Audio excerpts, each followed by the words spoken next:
Pai Celestial, Pai Celestial,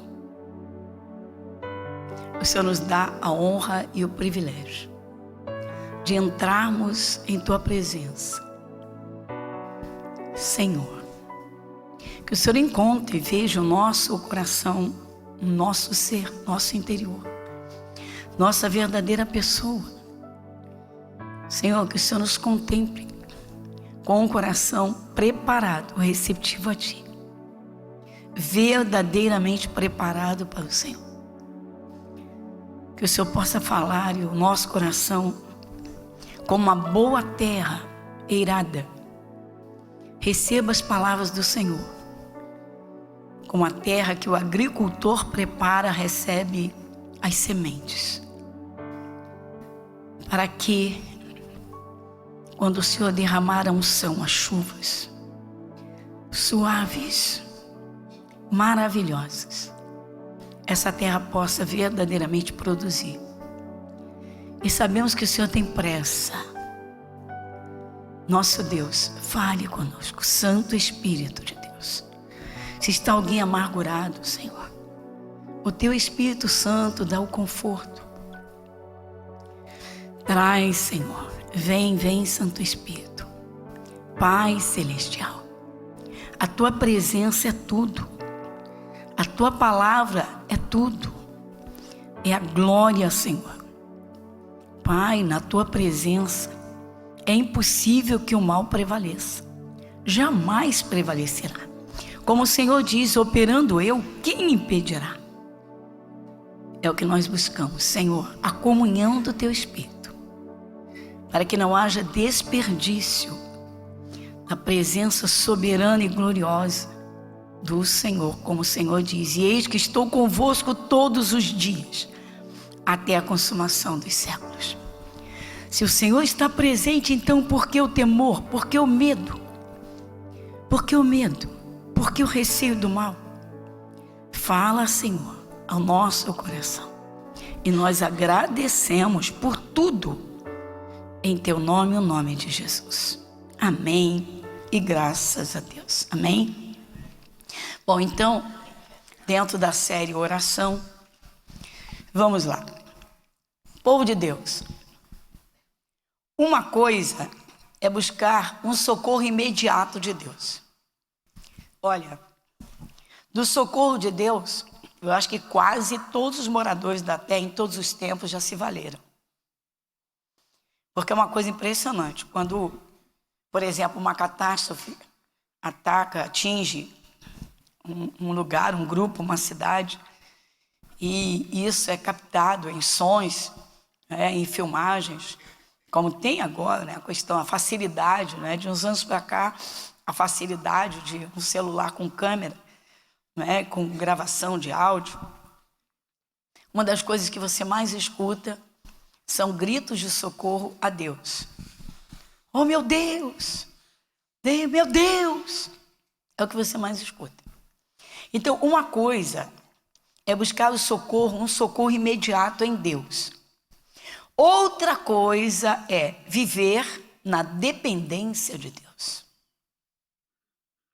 Esse é o nosso assunto hoje dentro da série Oração.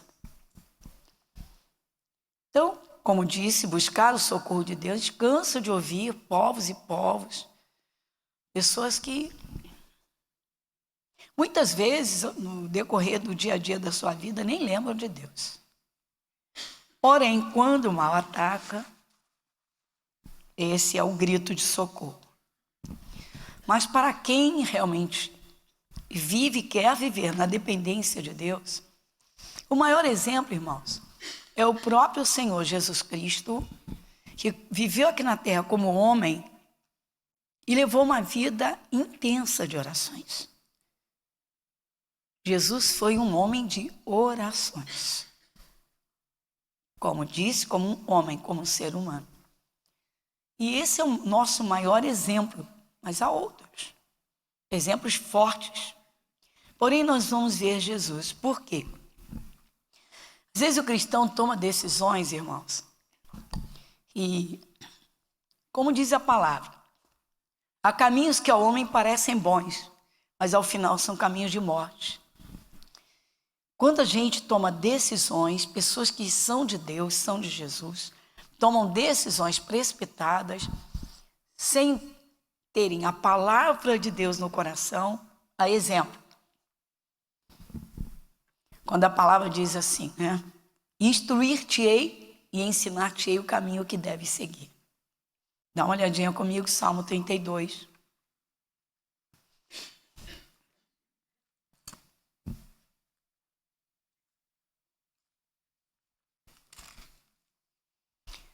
Versículo 8.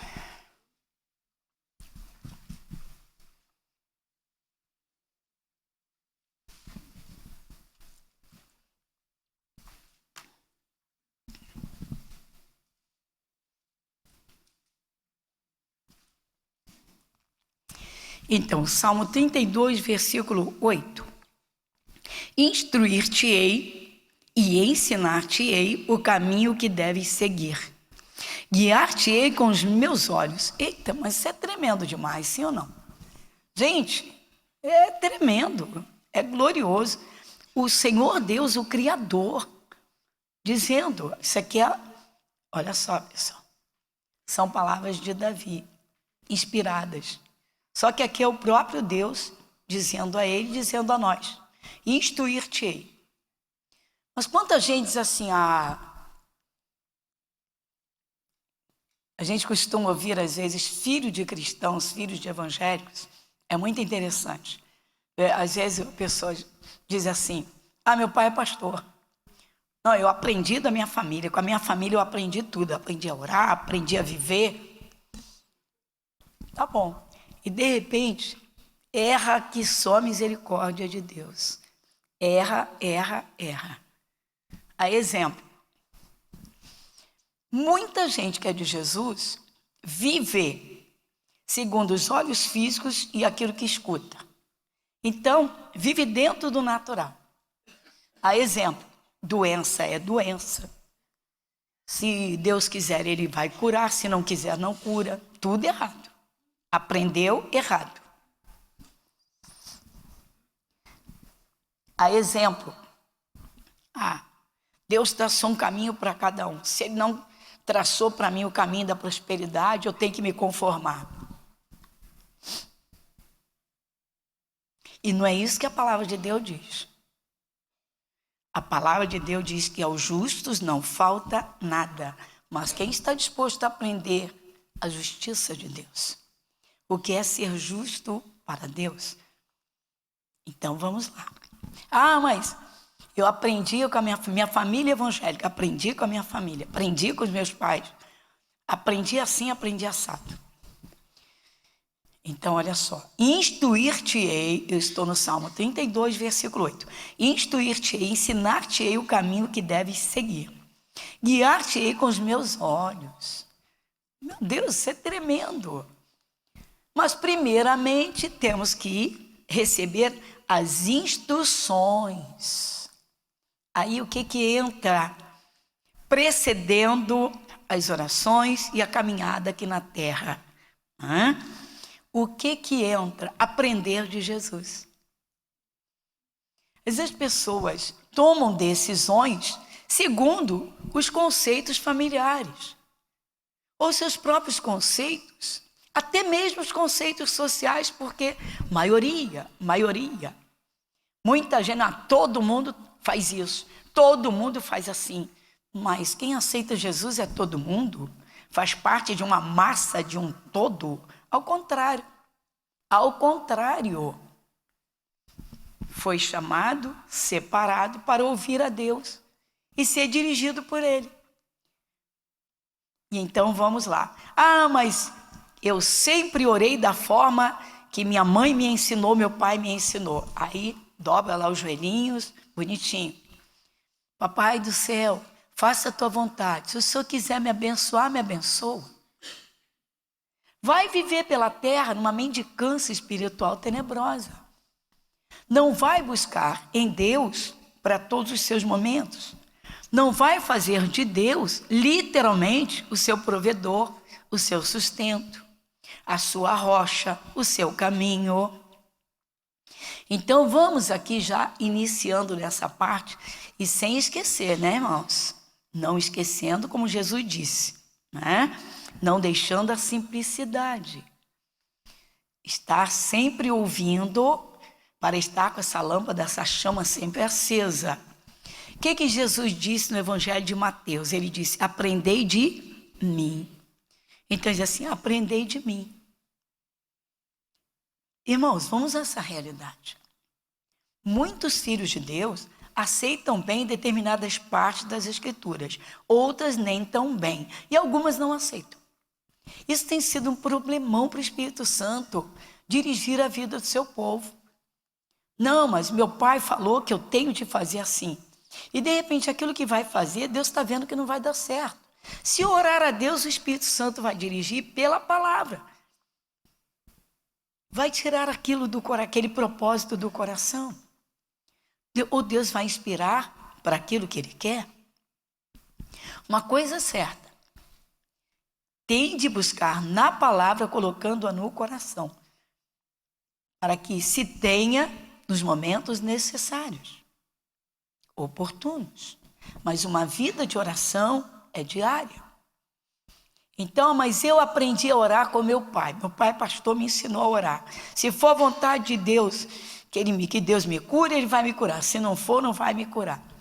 Aí eu vou mostrar a vocês o que o Espírito Santo falou a respeito de guardar essas tradições. Vai comigo em 1 Pedro, capítulo 1, versículo 18. Primeira carta de Pedro, bem lá atrás, bem próximo ao Apocalipse, nós temos as duas epístolas do apóstolo Pedro, e na primeira epístola de Pedro,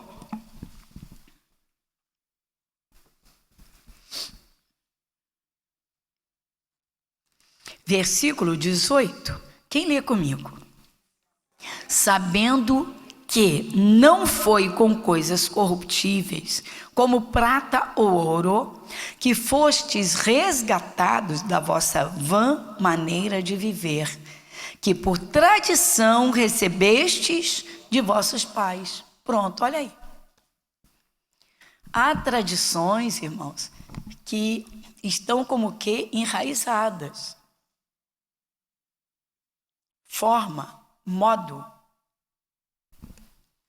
Muita gente hoje só se preocupa com os resultados, não se preocupa com os meios. Buscar em Deus para que Ele dirija em tudo e alcance aquilo que Ele preparou, e Ele preparou tudo. Se disser assim, eu não nasci para vencer, minha vida sentimental não dá certo, nunca deu certo. As pessoas se atrapalham, não buscam em Deus, não ouvem a palavra para terem a palavra de Deus, sendo preparados ou preparado ou preparada para buscar aquela bênção, para que o Espírito Santo venha dirigir. Então, uma realidade, a forma de vida, normalmente é tradição. Recebeu dos pais, do meio em que foi criado, da própria sociedade, e de repente está tudo errado. A exemplo disso, a forma de falar. Nós sabemos que a nossa sociedade tem uma linguagem de derrota. A nossa sociedade tem uma linguagem de derrota. Muito difícil. Meu Deus, nos dias de hoje. Não é bem assim não.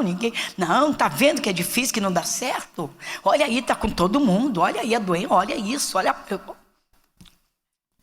Uma linguagem de derrota, recebida por tradição. É o meio em que vivemos na sociedade. Aí Jesus vai e tira. Outra coisa é a linguagem dos medos. A linguagem do medo é dos medos, porque medo disso, daquilo, medo de ficar doente, medo de passar necessidade, medo de perder o emprego, medo disso, medo de perder aquilo, medo. Tudo isso é recebido. Tudo isso é jogado em cima de uma criança, de uma pessoa. Isso vai entrando se a pessoa ainda não tem Jesus. Quando encontra Jesus, Então agora, o que acontece? O novo nascimento, ou seja, um coração é recriado para receber o que Deus tem a dizer e a dar. Vai assumir, vai crer na palavra sem questionamento. Vai entender. Então vai começar a viver de modo diferente. Por quê? A linguagem da derrota vai ficar para trás. A linguagem, os medos e os pavores vão ficar para trás. Vem uma linguagem de confissões de fé. A confiança em Deus. Então vamos atentar, porque o nosso assunto hoje, dentro da série Oração, é: uma coisa é buscar o socorro, um socorro imediato em Deus. Outra coisa é viver na dependência de Deus, que é um Pai amoroso. O Deus Todo-Poderoso, o Onipotente. Então, quem melhor do que Ele para dirigir, para instruir, como nós lemos lá no Salmo 32:8, para guiar? Se Deus quisesse o ser humano, tropeçando, cambaleando, se Deus quisesse o ser humano sendo arrebentado, e levanta e cai, levanta, caiu, levanta, levantou, caiu de novo. Se Deus quisesse isso, Ele não teria colocado Salmo 91, vai comigo. Como eu sempre digo, não pode enjoar da palavra, porque quanta gente num momento como esse diz assim: está pensando que eu não sei o Salmo 91? Sei de cor e salteado. Esse é o erro. Outro erro que se comete diante de Deus.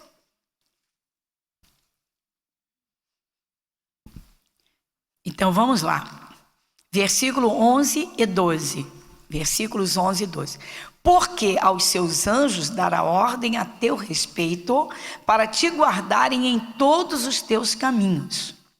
Eles te sustentarão nas suas mãos, para que não tropeces com teu pé em pedra. Deus não quer nem que os filhos tropecem. Que isso, um tropeço na vida pode ser um embaraço e faz a vida parar. Deu de cara com uma barreira, um pedregulho, uma rocha. Agora observa o que veio antes, que é o versículo 10, começando no 9. Porque tu, ó Senhor, és o meu refúgio, o Altíssimo é a tua habitação. Nenhum mal te sucederá, nem praga alguma chegará à tua tenda. Então Deus está dizendo: eu estou de olho no meu povo, para que não caia no mal, para que não tropece. Agora a pergunta, novamente, é: qual é a tua relação com Deus? Qual é a tua comunhão com Deus? Porque é uma realidade, irmãos. Muitas pessoas que são de Jesus, culto no domingo, ponto. Fechou a Bíblia, só vai abrir no próximo culto. Muitas outras pessoas, só quando tem uma festividade diferenciada numa igreja. Ah, é o casamento do meu primo. Ah, é o batismo do meu tio. E quando precisam, então clamam a Deus, um socorro imediato. Então a outra coisa é viver na dependência de Deus, porque pertence a Ele, quer cumprir o seu plano, o plano dele, e aí então recebe todos esses cuidados, porque o escuta. O grande segredo é esse, é ouvir a palavra de Deus. A fé pelo ouvir. E daí então vamos estudar a palavra, vamos pedir ao Espírito Santo que nos revele a palavra. Aí entendemos. Não, eu tenho que viver na dependência de Deus. Por quê? Ele não dorme, não cochila. Ele não dorme, não tosqueneja, não cochila. Por quê? Porque Ele quer dirigir cada um para não dar espaço para o diabo, não deis lugar ao diabo. Porque eu devo ouvir o meu Criador, o meu Deus, porque Ele é meu Pai. Ele tem o melhor conselho, a melhor direção, o melhor caminho. Então eu vou ouvi-lo. Então está provado que Ele não quer que ninguém tropece. Ele não quer.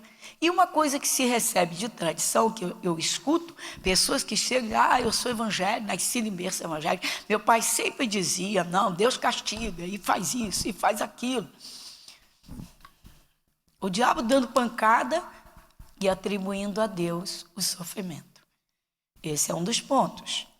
Então, voltando ao princípio do que falamos,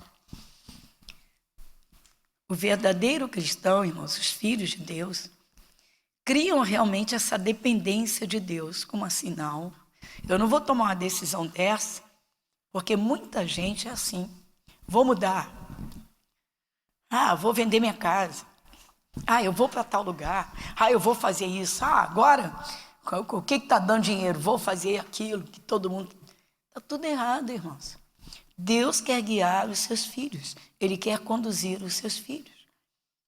E não só os filhos. É muito lindo porque ele estende o seu amor para as misericórdias, o seu amor para a descendência. Agora, o ponto-chave é esse. Viver na dependência de Deus, ou seja, ouvir a palavra, colocar a palavra dentro do coração e uma vida de oração para tudo. Como Deus falou semana passada conosco, a palavra. Está alguém entre vós aflito? Ore. Está aflito? Ore. Deus está dizendo, não quero vocês aflitos. Então vem, ora. Lança aqui o problema, o motivo da sua aflição, como que entrega para mim. Está alegre, está contente, é o que diz a palavra. Nós vimos isso semana passada, né? Em Tiago 5,13 nós vimos isso. Está alguém contente? Cante louvores a Deus. Canta louvores, não é cantarolar, não é cantar qualquer coisa. A pessoa sai do mundão, Deus quer que eu cante. Aí canta as músicas que cantava no mundão, de repente até exaltando os próprios espíritos malignos. Não, eu vou aprender louvor. Enquanto eu não souber, eu vou ouvindo. E já vou cantarolando, porque eu estou aprendendo. Aprendei de mim. Está aqui em Mateus. Então, vamos lá. Bom, viver na dependência de Deus. Mas viver para glorificá-lo. Nunca se conformar com o sofrimento, com a sujeira, com o mal. É isso que Deus espera dos seus filhos. E aí, pastora, o maior exemplo, João 17, que é Jesus. Vai comigo. Evangelho de João, capítulo 17.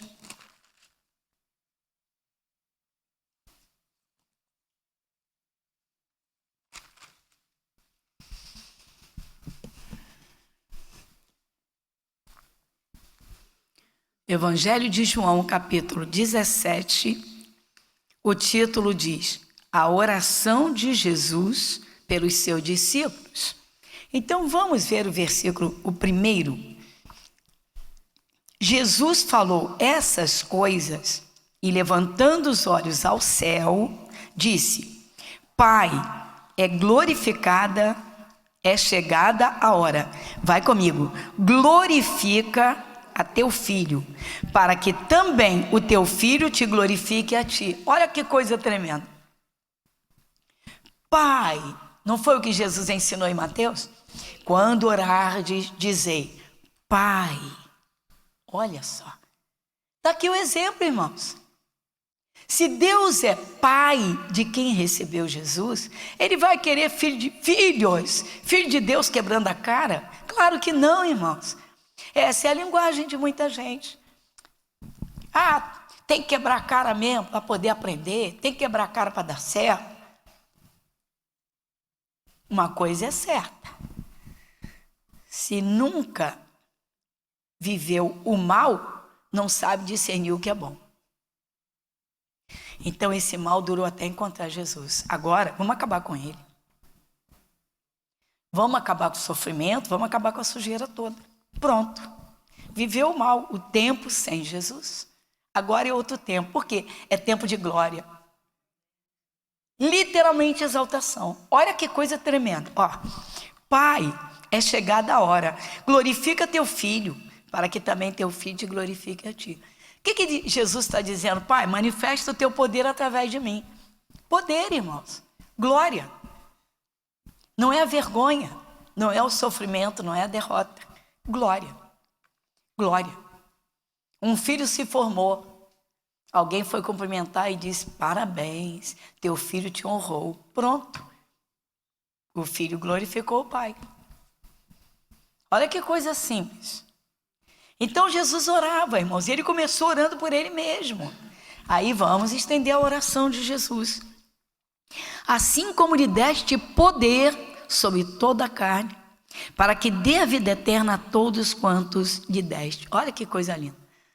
Jesus está dizendo para o Pai: glorifica teu filho, porque o Senhor já me deu poder sobre toda a carne. Quantos cristãos não atentam para isso, irmãos? Às vezes assim: o meu parente é duro de coração, nunca vai se converter. É mesmo. Jesus tem poder sobre toda a carne. Se o entendimento se abrir e começar a lançar a palavra, orar, Senhor, dá um coração novo. Se tiver fé, Deus vai dar.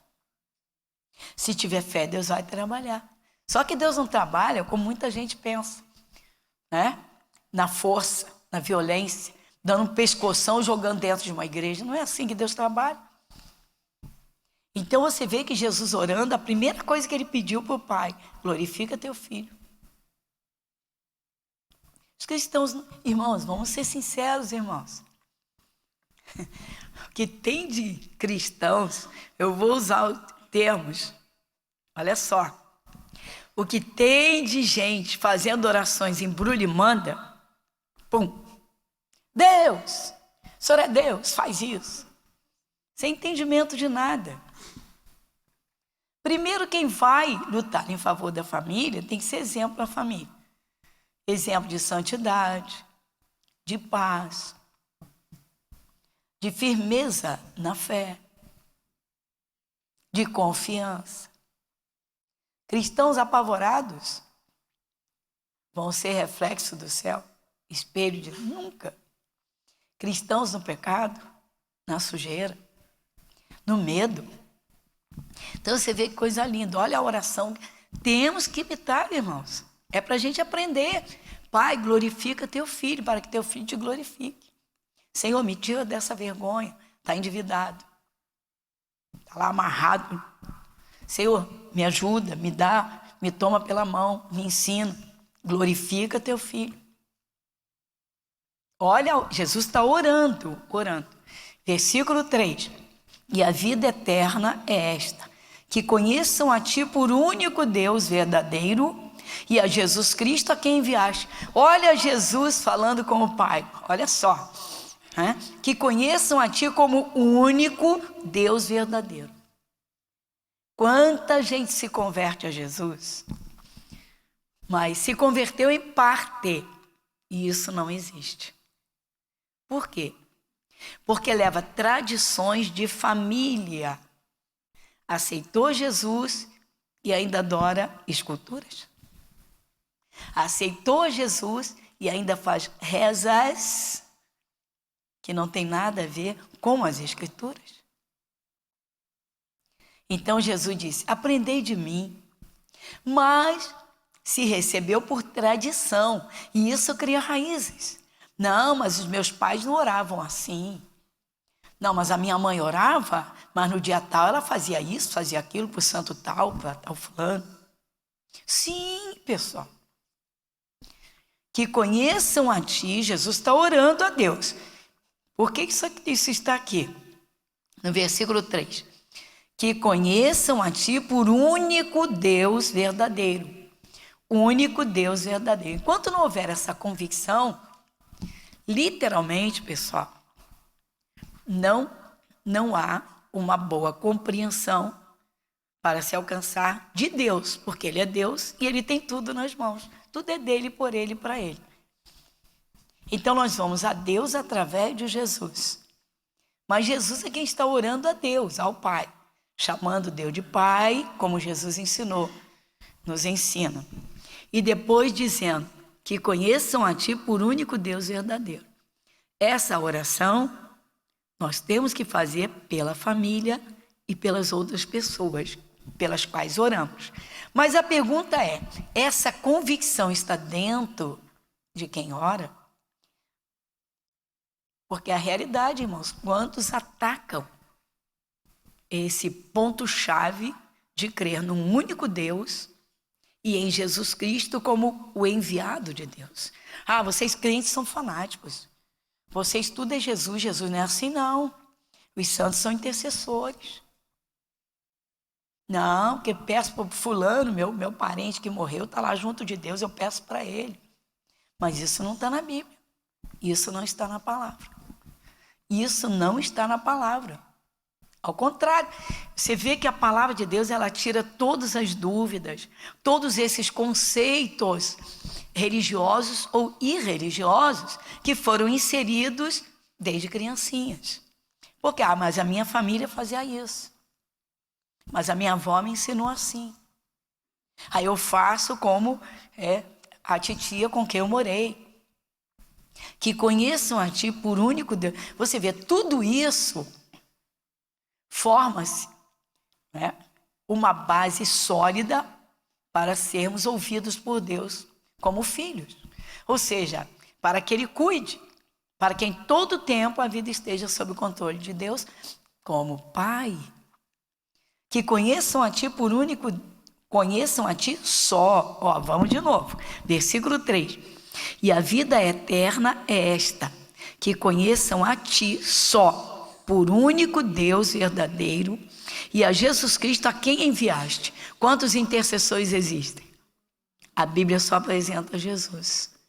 E aí você crê? Então você diz comigo, eu creio no Deus da Bíblia. Mas muita gente não crê e diz que crê.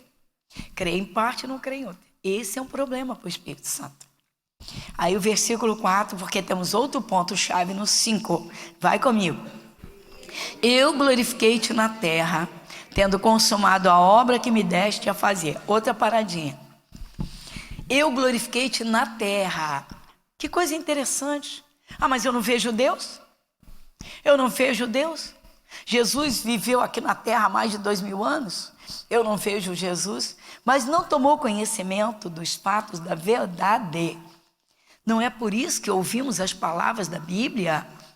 Então Jesus disse, eu glorifiquei-te na terra. É isso que Ele quer que cada um faça. Glorifique ao Pai estando aqui na terra. Vem cá, por que você não faz o que todo mundo faz, o que a gente faz? Você não está vendo que agora é celebração da festa X? Que todo mundo faz? Mas eu não sou todo mundo. Eu não sou todo mundo.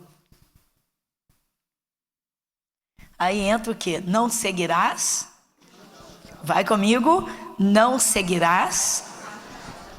Lembra? Está lá em Êxodo 23. Não seguirás a multidão. Daqui a pouquinho a gente vai lá. Porque agora é o 5. Vai comigo. E agora, glorifica-me tu, ó Pai. Dá uma paradinha. Jesus está dizendo, me glorifica quando o Senhor quiser. Está dizendo isso? Não. Jesus não está dizendo, quando o Senhor quiser, o Senhor me coloca em glória. Ou seja, o Senhor me abençoa. O Senhor me concede as bênçãos que eu preciso, que eu busco. Não. Glorifica-me agora. Irmãos, o tempo passa. Se não sair das dívidas, se não alcançar a cura, se não alcançar as bênçãos de Deus aqui na terra, na eternidade não tem nada dessas coisas. É louvar eternamente junto com os anjos. Olha só. E agora, advérbio de tempo. Agora é agora. O meu agora é agora, o teu agora é agora. Amém, Jesus? Hoje são 2 de abril do ano 2025. Glória a Deus. Então, vai comigo. E agora, glorifica-me tu, ó Pai, junto de ti mesmo, com aquela glória que tinha contigo antes que o mundo existisse. Jesus está na terra, irmãos. Ele está na terra. Essa oração que ele fez foi aqui. Então ele disse, olha o versículo 5. Glorifica-me tu, ó Pai. Ó Pai. Junto de ti mesmo. Ou seja, Senhor, eu quero estar juntinho do Senhor em todo o tempo. Isso não é tremendo, gente? Sim ou não? Agora, quantos cristãos oram com esse sentimento e essa convicção? Essa oração. Pai, glorifica-me agora. Ou seja, está endividado, quer sair das dívidas, está no emaranhado, não sabe como. Aí fica, como dizem, se virando. Dívida em cima de dívida. Por quê? Porque a maioria da sociedade vive assim. Ou porque os pais viveram assim. Literalmente, não precisou o pai dizer, meu filho, quando você cair no aperto, entra no empréstimo. Não precisa. Por quê? Porque os pais já foram à escola. A escola da vida dos filhos são os pais. O que a gente diz? Se os pais gritam, ensinam os filhos a gritar. Se os pais batem, ensinam os filhos a bater.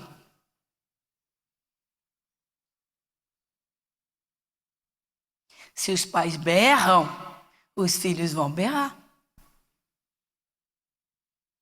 Se os pais vivem endividados e acham que isso é normal, os filhos também vão fazer. Então, Êxodo 23. Olha quanta coisa envolvendo a oração, não é, irmãos? Êxodo 23, 13.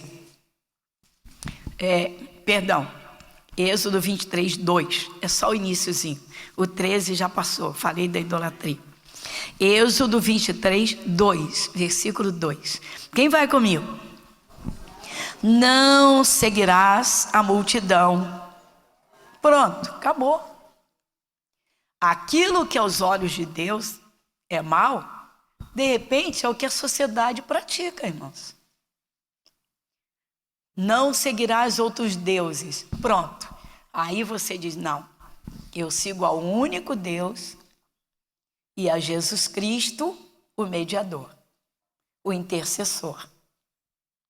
Olha só, aí nós somos atacados. Nós somos atacados. Por quê? Porque a nossa sociedade é politeísta. Tem deuses para todos os lados. E Deus quer cuidar dos seus filhos para que nenhum tropece. Para que saia do sofrimento rapidamente. Você vê que Jesus disse, e agora glorifica-me tu, Pai. Agora. Pai, me glorifica agora.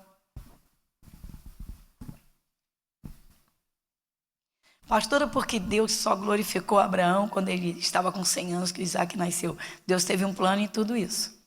O plano foi com ele, Jesus já veio. Diga, Jesus já veio. Diga, Jesus já veio.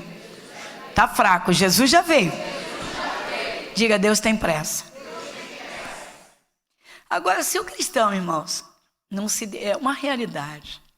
Quando a gente fala de escola bíblica, os domingueiros, então, né? Tem cristão que é domingueiro mesmo, é domingo e ponto. Domingo e olhe lá, olhe lá. E aí? Deus tem pressa. E aí? Não seguirás a multidão. Pronto. Então agora, irmãos, vamos agora ao ponto-chave que é oração.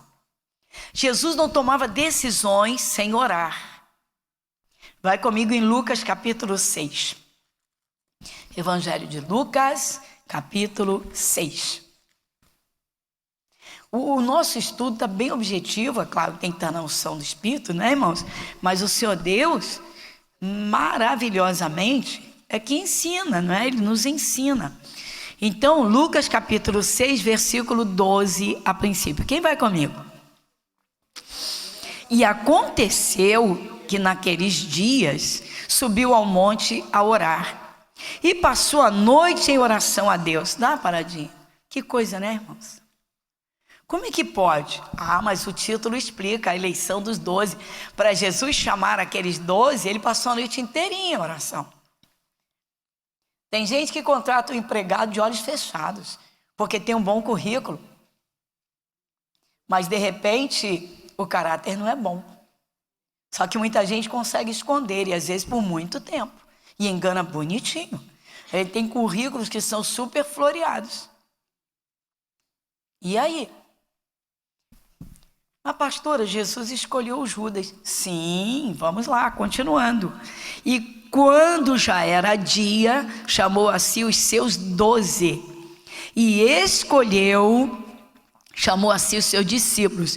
E escolheu 12 deles, a quem também deu o nome de apóstolos. Uma paradinha. Foram escolhidos a dedo, um a um. Mas ele orou. Aí o versículo 14. Simão, ao qual também chamou Pedro e André, seu irmão. 2 irmãos pescadores. Tiago e João, Filipe e Bartolomeu. Mateus e Tomé. Tiago, filho de Alfeu, e Simão, chamado Zelote. Judas, filho de Tiago, e Judas Iscariotes foi o traidor. Aí você pergunta assim, a gente pergunta, Como Jesus passou a noite inteirinha em oração para escolher e escolhe um ladrão? Sim. Vocês acham que Jesus não sabia? Que o Espírito de Deus não lhe mostrou que Jesus não sabia? Claro que ele sabia. Por que Jesus o chamou? Será que não é para mostrar ao mundo inteiro que ele chama a cada um, para que não fique um de fora e os piores fascínoros tenham a oportunidade de se arrependerem e se salvarem? Até de fazer a obra de Deus? Está aqui. Que foi o traidor, Jesus sabia. Mas ele foi escolhido. No dia do juízo se verá isso. Judas lançado à esquerda, porque Jesus disse, ovelhas à direita, bodes à esquerda. Porque ele não quis se arrepender. Ele não preparou o seu coração para deixar os costumes mundanos, que o dele era o roubo. Ele era ladrão e não quis abandonar. E aí entra a simplicidade da palavra. Irmãos, às vezes a pessoa não, diz assim, nunca roubei nada. Depende, irmãos. Trabalha numa repartição pública, o filho está para fazer uma prova amanhã e precisa hoje de uma apostilinha para estudar, e o filho esqueceu, e está sem impressora em casa, ou está sem cartucho, está sem tinta. E aí tira lá, pai, eu vou mandar matéria para você, eu vou mandar para o teu e-mail, eu vou mandar para o teu zap, tira aí, pai. Aí ele tira e imprime lá na empresa. Quem comprou aquela máquina? Quem comprou aquele papel? Quem pagou aquela tinta? Não, mas não é furto nem roubo, não, imagina. Não, eu nunca roubei, É mesmo. Depois se atrapalha, aí ora, e não vem, ora. Mas por quê? Não, pastora, não é bem assim. Não é bem assim. Efésios capítulo 4.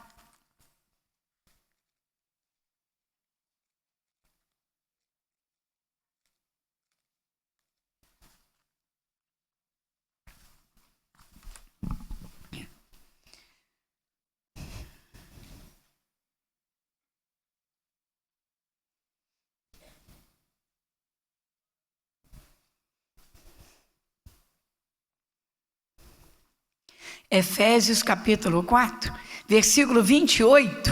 Quem lê comigo? Dá uma paradinha, olha para cá, pessoal. Por que o Espírito Santo colocou isso na Bíblia? Vai de novo. Aquele que furtava, não furte mais. Antes trabalhe fazendo com as mãos o que é bom, para que tenha o que repartir quando tiver necessidade. Ainda vai ter para repartir, vai sobrar. Vai sobrar. Que isso, pastora?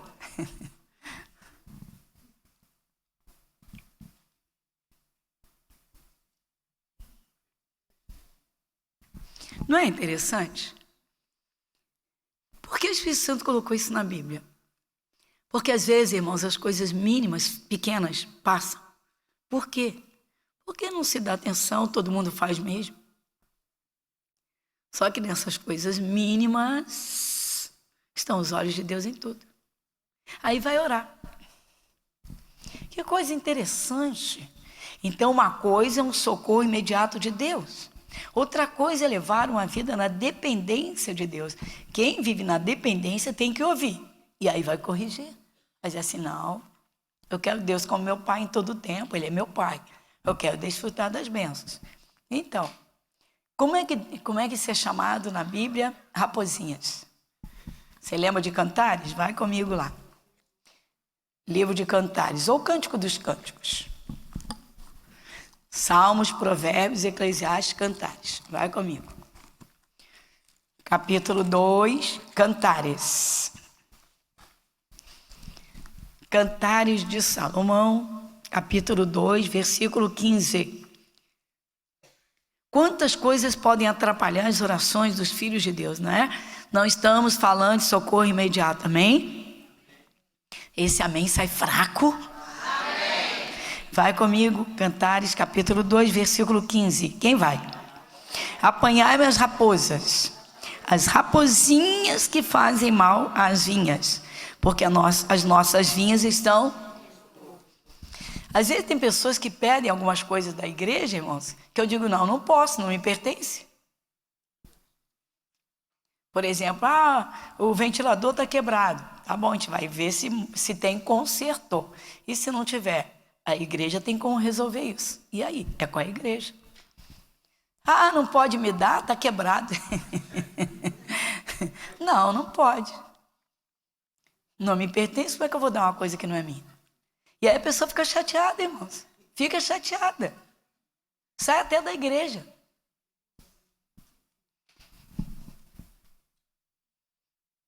Exemplo, né? Pegou uma vassoura, foi varrer um lugar e está lá jogado. Não está jogado, foi tirado, foi posto ali para ser resolvido. E aí vai ver se tem conserto. Pastora, e nas empresas, irmãos? Está lá num canto, é restolho, é lixo, mas não lhe pertence. É do dono da empresa. As pessoas não pensam. Vou te dar outro exemplo. Tem gente que está cheia de raposinha na vida, está atrapalhada. E aí? Uma coisa é buscar um socorro imediato em Deus. Outra coisa é viver na dependência de Deus, o que é maravilhoso. Então vamos lá. Vai ao supermercado fazer as compras. Aí, a sacola hoje é paga, mas antes não era. Antes não era. E aí a mocinha botava 2 sacolinhas para botar o produto pesado ou pontiagudo. Vamos dizer, uma lata tem pontinha. Pode furar o saco e vai cair. Então ela bota 2, tá. Vai reforçar que está muito fininha. Tá bom. Mas aí o cliente vai, ou a cliente vai, diz assim, me dá umas 3 aí, bota 3 em cada compra, em cada parte, já na intenção de deixar 2 para saquinho de lixo. Aí a mocinha ia e dava, aí levava para casa. A pergunta é, saiu do salário da mocinha, do caixa? Não saiu. Saiu do dono do mercado. Ele autorizou? Não. Então é furto. Não, pastor, isso é absurdo, isso é exagero. Tá bom, irmãos, então esquece a Bíblia, porque nós já vimos lá em Efésios e estamos vendo aqui em Cantares. São pequeninas coisas que não são para os filhos de Deus. Mas todo mundo faz. Mas você já não é todo mundo. O seu nome está no céu. Você faz parte de um grupo que vai para o céu. Aí canta assim, eu vou morar no céu, eu vou morar no céu. Aí papai do céu diz, não me escuta. Não me escuta, como é que é isso?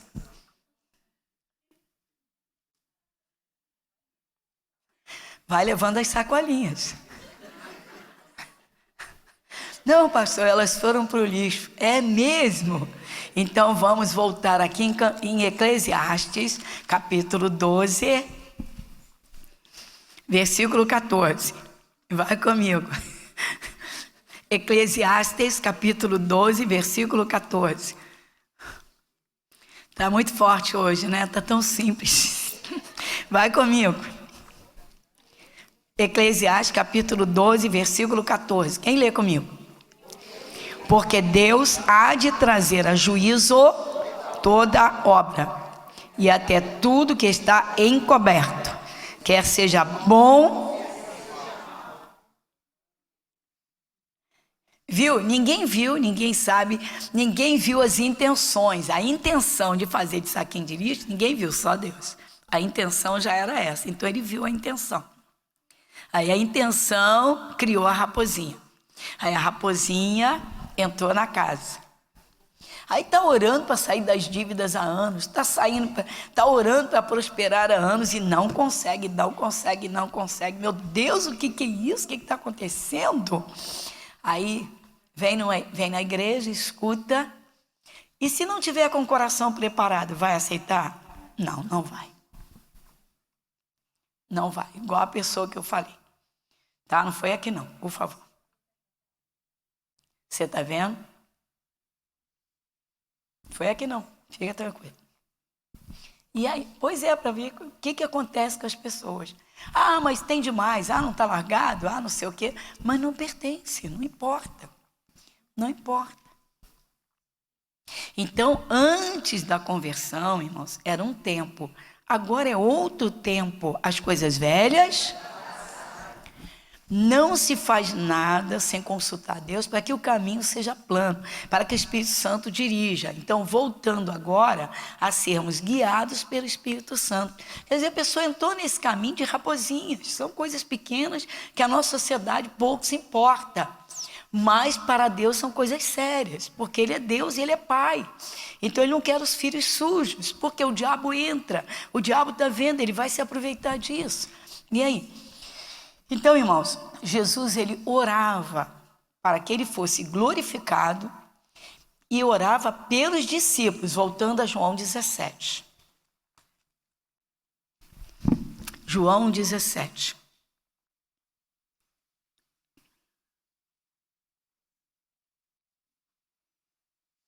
Agora você vai ver que Jesus, depois que orou por ele, ele vai priorizar os discípulos. Vai comigo no versículo 9. Evangelho de João, capítulo 17, versículo 9. Eu rogo por eles, não rogo pelo mundo, mas por aqueles que me deste, porque são teus. Olha a importância de orar uns pelos outros, a igreja em atividade, orando pelos pastores, por quem está no campo e pelos irmãos. Ah, mas eu não posso orar pela minha família, mas ela está incluída aqui. Jesus tinha os discípulos como da sua família. É o tipo de oração que tem que ser feita. Então, Senhor, eu me ponho a orar pelo meu esposo, pelos meus filhos, por isso. Tudo para glorificar, sair do erro, sair do sofrimento, para que o Espírito Santo o cubra e dê direção. Olha que coisa tremenda. Resumindo, para que Jesus esteja ali naquela família. Aí, vai comigo, versículo 10. E todas as minhas coisas são tuas, e as tuas coisas são minhas, e nisso sou glorificado. Olha só, as coisas de Deus em nós, as nossas nele. Ou seja, a minha vida está de acordo com Deus, então as minhas coisas estão nele. Ou seja, ele deu, ele cuida. Olha que coisa linda. Então Deus, o Espírito de Deus está em tudo na nossa vida. Deus quer o seu povo abençoado, irmãos. É o seu povo.